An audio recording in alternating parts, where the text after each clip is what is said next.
I spend a lot of time with my children. I have a 5-year-old, so he's always up for playing whatever his mom wants to play. I love to garden. I love fall activities, different crafts, like different hobbies. I love to help people. There's just so many things that I've learned about myself prior to entering into recovery and working the steps. I had really low self-esteem and just a lot of emotional trauma, things that had happened to me in my past. And, I would hide in the shadows and never, use my voice or did anything that I really wanted to do because I was afraid that someone might see me or, I don't want the attention on me. And I'm not afraid of that like I used to be. And it's just a really freeing experience.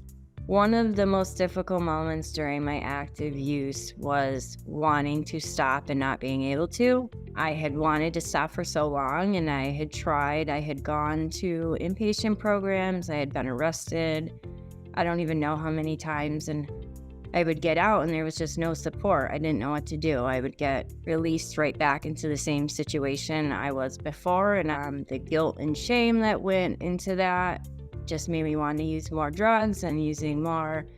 It's just, so many people still think that this is a choice and it's not.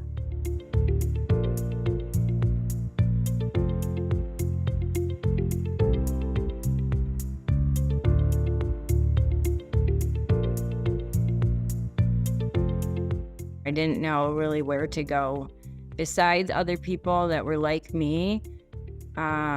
Anywhere else I went, I felt judged, like doctors, the pharmacy to pick up medications. No matter where I went, I felt like I was treated a lot differently than I'm treated now. There was a time back when I was actively using where I did go to a place and I felt welcomed and I didn't feel judged like I was, like there was something wrong with me. It was actually ACR Health in Syracuse. They still have it now, actually. I just realized recently that, I worked for the same place, but they had a mobile unit in Syracuse, and I was just amazed that there was some place I could go and get clean syringes, and I didn't have to worry about sharing with people or, using old or dirty ones. And I was treated very, very well there. I used medication for opioid use disorder in my recovery. It was a huge part of it. I was started on it right before I was released or discharged from the inpatient program I went to. And I was on Suboxone for many years in the beginning. And I worked with a sponsor through the 12 steps and was able to get off the oral form and get on the monthly injection. And I'm still on it, actually.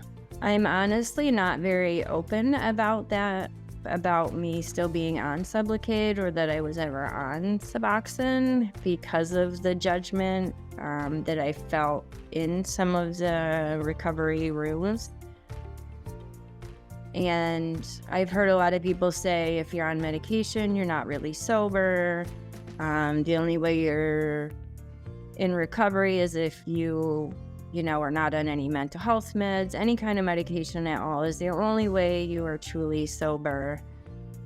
But I look at my life and where I'm at today and all the things I have achieved. It's a long-lasting, long-acting medication. So through my darkest moments, even if I wanted to go pick back up, I couldn't because I had that extra protection. My favorite part of my recovery has been learning who I am and my children are without being under the influence of substances. I have a 5-year-old now who's experienced the full me the entire time, but my children are getting like a later version of me, but it's just amazing to see all of the things that life can offer.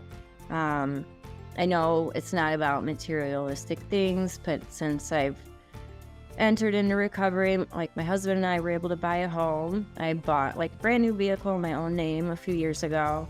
And, work, just like life is great. It really is. And I never, ever imagined that life could be like this.